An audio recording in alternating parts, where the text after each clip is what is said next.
জীবনে মায়ের ভালোবাসা পাইনি।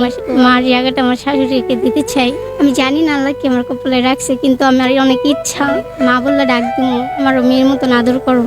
আমার এতটুকু ইচ্ছা, আর কোনো ইচ্ছা নেই। আমি এখনো কান্না করি আল্লাহর কাছে, কেন নিয়ে গেল, আমারই নিয়ে যেত। আমার আসলে অনেক কষ্ট হয়। আমার আম্মু নেই, অমন কেউই নেই। একটা বড় আপু আছে, আপুর বিয়ে গেছে, আমি একা থাকি। অনেক চাপ পড়ে যায়, বাসায় রান্না বাড়ি অনেক কিছুই চাপ পড়ে আমার উপরে। ওই জন্য আর পড়ালেখাটাও করা হয়। মা মারা গেছে 13 বছর। আসলে মা মারা যাওয়ার পর আপনার জীবনটা কিভাবে বড় হয়ে ওঠে? আমি একসময় ঢাকা বড় হয়েছি, মানে অনেক আদরে ছিলাম আমার আপু। আম্মু মারা যাওয়ার পর আমি আমার আব্বুর কাছে নিয়ে যাই। আমার আপু থাকে, আমি বড় হই, 13 বছরের হই পর আপুর বিয়ে হয়ে যায়। এখন বর্তমানে একা থাকি, বাসার কাজ ছাড়া সব আমি করি। এটা অনেক চাপ আমার জীবনে, সবচেয়ে বড় কষ্ট।